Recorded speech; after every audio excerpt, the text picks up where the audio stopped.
What is going on, guys? Welcome back to the channel. Today we're changing up something that is really just because I want to. Let's do it.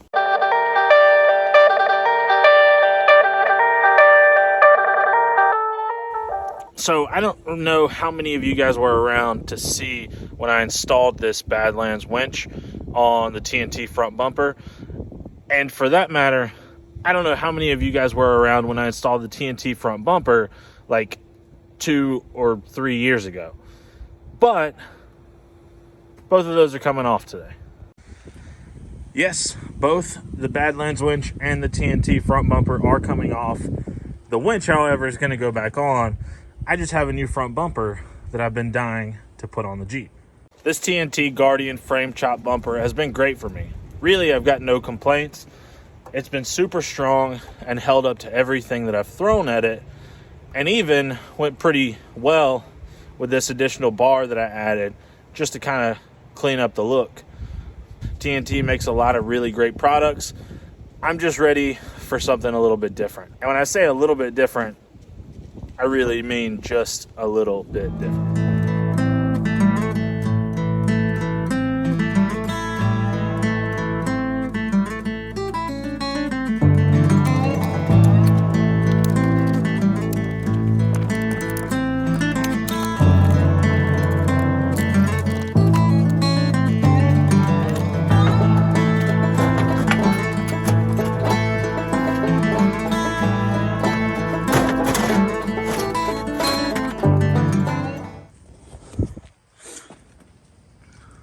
I suppose I will also use this time to clean up this rat's nest.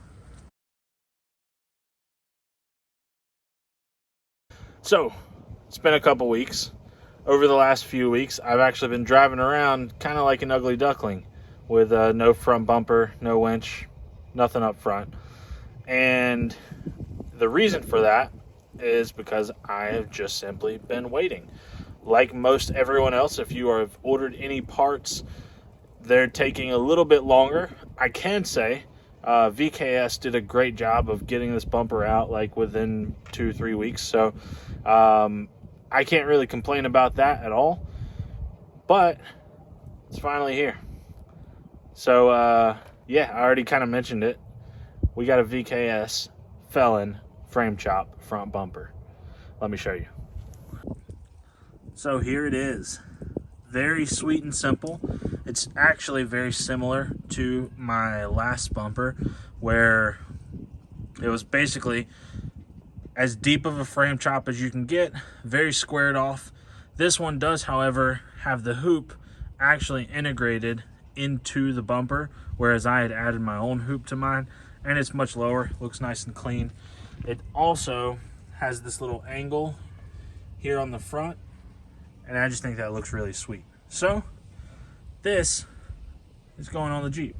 Now, as far as instructions goes, this is really as basic as it gets. I've already bypassed the entire first half of how to install this, which is basically cutting your frame. So because of that, this isn't really going to be an instructional video. However, VKS didn't send anything with it, so if I kind of come across any tips or anything that I recognize along the way, I'll show you guys. VKS did, however, send this mounting hardware, and it looks like there's just 4 bolts. So that means this is going to be really easy. What an idiot! The very first step is going to be to pull the sway bar back off, and while I'm here, I'm going to go ahead and hit these frame horns again with a little more paint. Of course, with any custom Jeep parts, you want to go ahead and test fit them, make sure that you're good before you send it off to paint or have it powder coated, because mistakes happen. And because you guys literally just saw me remove that sway bar, I'm not going to put you through that again. Let's jump to the fun part. So like I said, in theory, this should just go right on.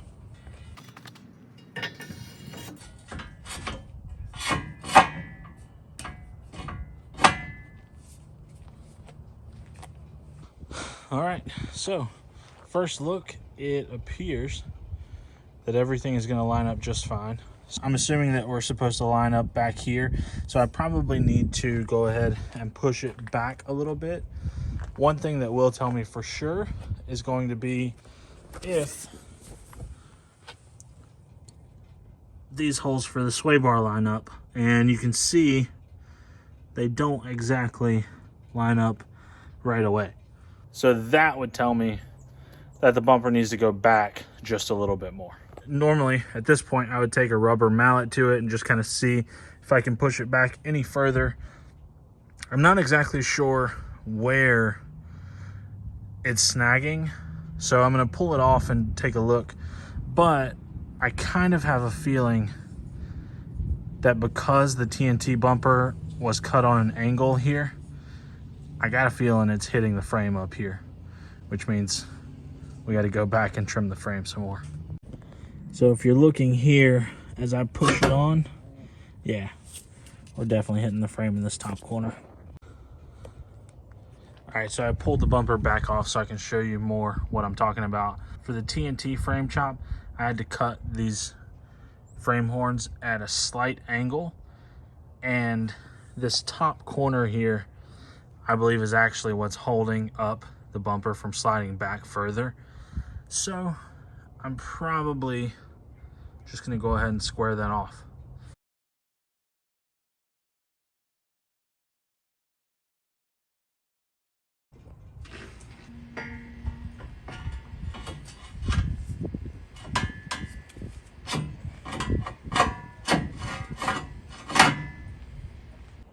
All right, that lines up much better.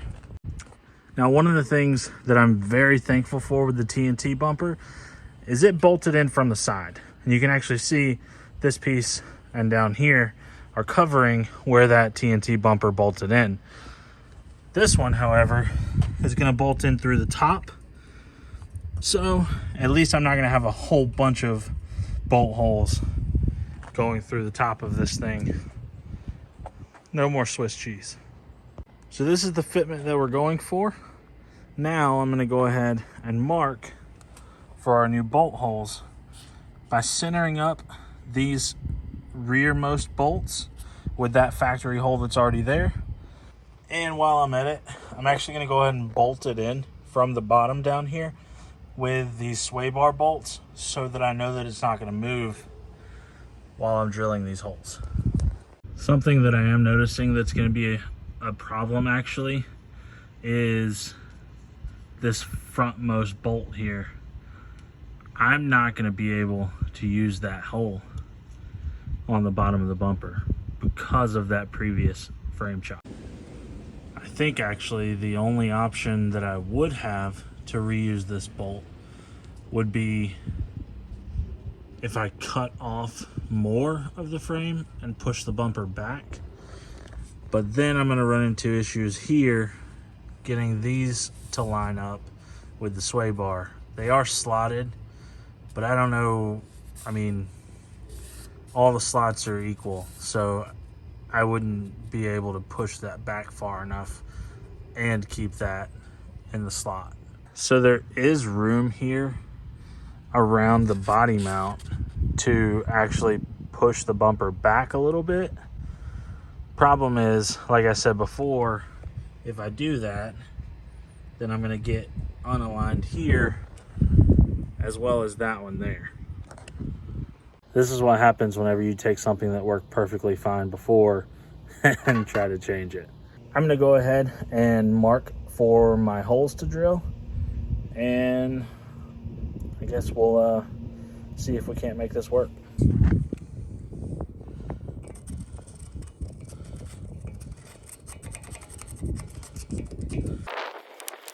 Paint pens, they're your best friend.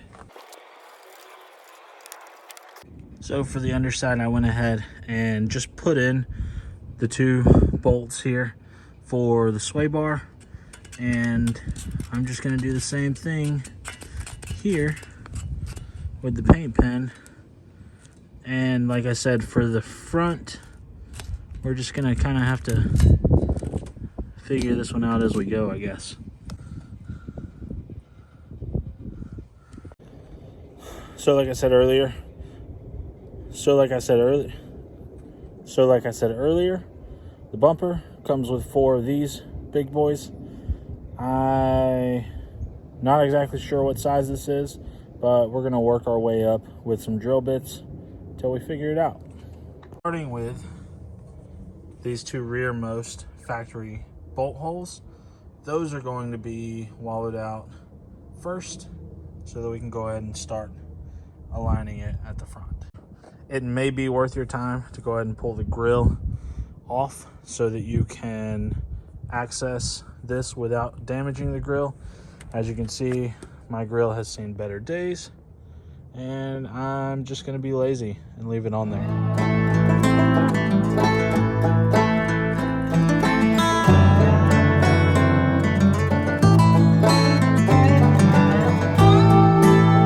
Scratch that. Went ahead and pulled off the grill.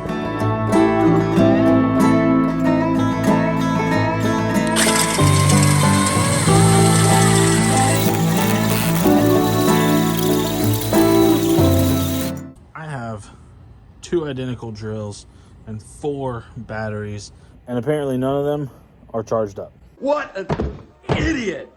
So I was looking at this a little bit closer, and there's this little bit of a tab that's right here that I could probably grind down. So I might actually have enough material here to get this bottom hole to line up. It's gonna be pretty close, but there's this little like leftover material here from a weld from the original crash bar. I'm gonna hit that with the flap disc, get that nice and flat, and then hopefully that gives me enough room to actually be able to put that bolt through there. The other thing I was thinking was maybe I could just kick it back slightly, and then I would just have this bolt, this front bolt, off center just a little bit, because thinking about it, I do want it to go all the way through. It's not going to add a ton of structure or strength up here, but frankly, I just want it to look good. So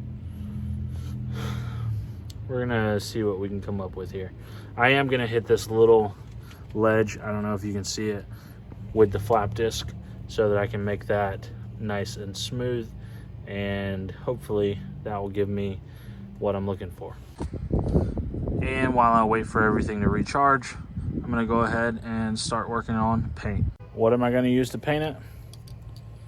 Just some good old Krylon Fusion. So I tend to be one of the spray paint connoisseurs, so to speak, because of a couple of reasons. I could, of course, go ahead, send the bumper off to powder coat, wait a couple days, weeks, whatever, until it gets back, and then I've got a nicely powder coated bumper. I could also go ahead and send the bumper to the paint shop, have it painted perfect to match the roof, because we are going with silver to match the roof, and everything would be nice and shiny and great. And both of those are really good options, and both of those generally would probably be the way that I would think to go.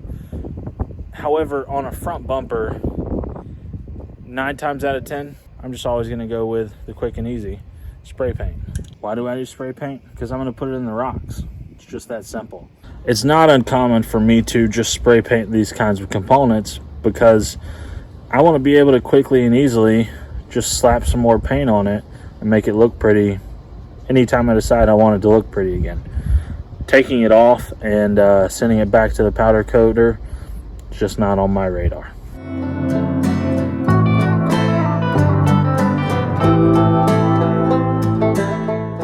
Just a couple nice and quick coats of primer, and we'll flip it, do the other side, and then we'll be ready for the silver. All right, well, that's going to be about all I can do for today.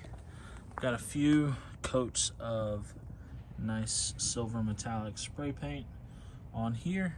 Once I put the clear coat on, it should be pretty close to the roof color, which in the right sunlight matches the rest of the aluminum.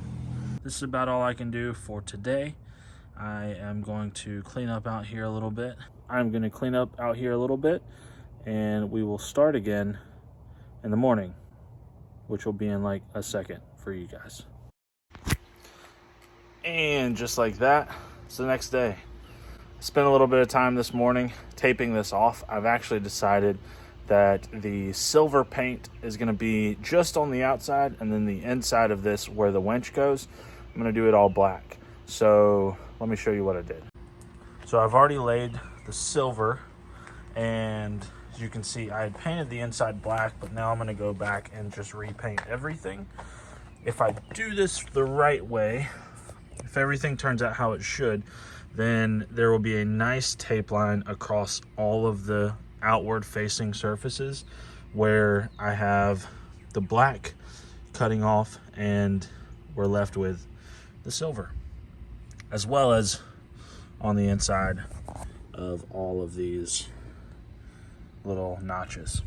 Then I'm going to hit the entire bumper with high gloss clear. So over the past few years, I've had a chance to try a lot of rattle can clear coats, and I'm going to be honest with you, all of them are really just never that good.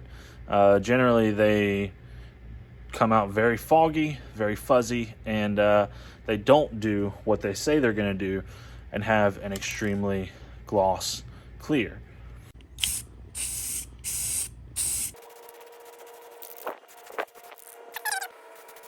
Oh yeah, something I forgot to mention. This stuff was like 15 bucks. It was like $15.50 for one can. It's kind of nuts. But I'm not gonna lie, it's actually a little bit impressive.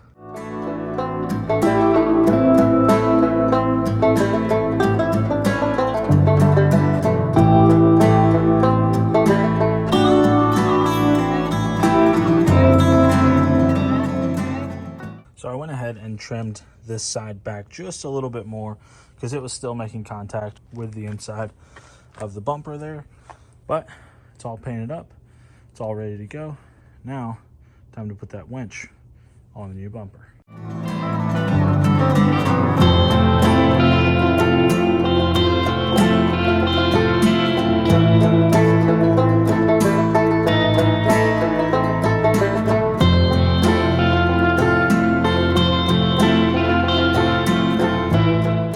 So I'm having some clearance issues with the winch here and the grill.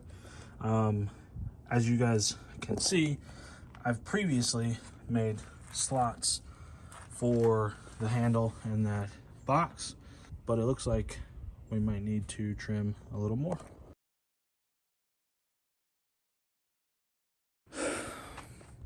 And if this grill couldn't have been ruined anymore already, I just tried to push it and got a nice little crack right where I had closed up that seam. This grill is gonna come off at some point. We're gonna rework it and redo the body work, and then it'll be nice and fixed back up. In the meantime, I'm gonna pull the grill back off, get the bumper on, and then figure out where we need to trim on the grill to get it back together. All right, so it's been a few hours. We went to Jeep meet with some of the local Jeep clubs, and just had a good time at a brewery. But I am back, and it's time to get this bumper on the Jeep once and for all.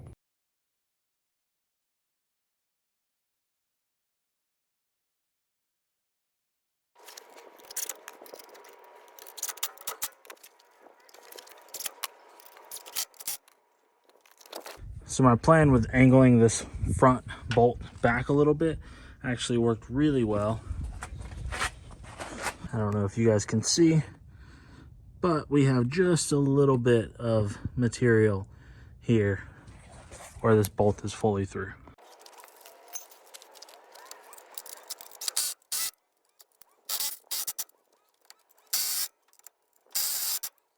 And just like that, 4 19mm bolts and the sway bar, this thing's on.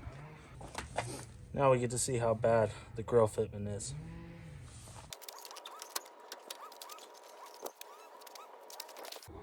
Well, there we have it.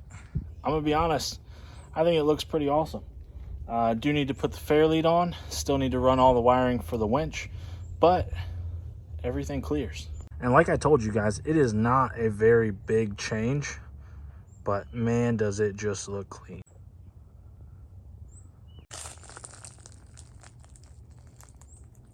Well, it took a little bit longer than I expected it to, but we got it done. Let me show you guys what it looks like.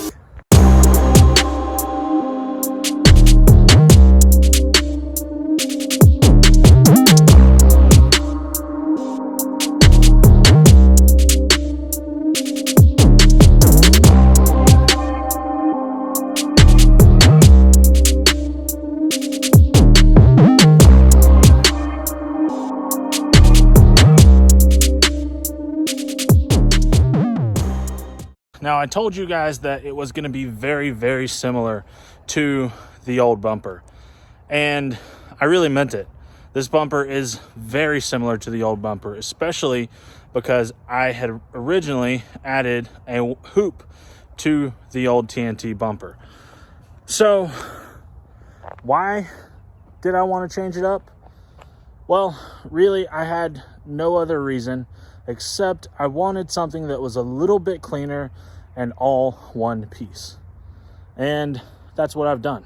I've managed to get very similar style to what I had before, being the very boxy front end and very, very narrow, because it is literally just the width of the frame rails.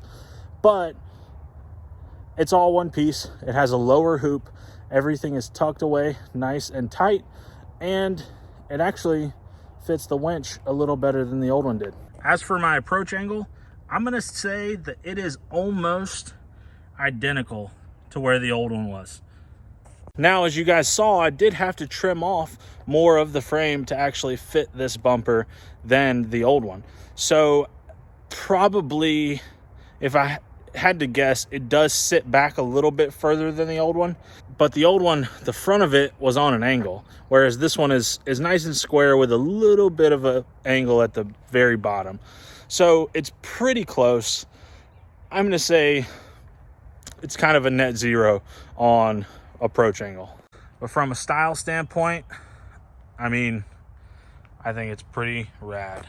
So hey, that's all I got for you guys. If you made it this far, you're at the end of the video, and I want to thank you personally for sticking around and watching all the way through. This Jeep has had many, many, many iterations. I want to say this is like the third or fourth or maybe fifth front bumper that I've put on here. And that's just kind of how I do things. I generally will find something that I like, I'll run it for a little while, and then something new and flashy will catch my attention, and I just need to switch it up sometimes. So not every single video is going to be a groundbreaking modification, but hey, at the very least, I'm out here and I'm testing a lot of products for you guys and just kind of giving my feedback out to the internet. So, I mean, this VKS Felon front bumper, it's got 2 thumbs up for me right now. We'll see how I feel in maybe 6 months. With that said, thank you guys so much for watching. Make sure you hit the subscribe button if you haven't already. Hit the like button if you like Jeep related content at all. That actually is how you trick YouTube into putting more Jeep content on your page. So with that said, hit that thumbs up button. I'll see you guys in the next one.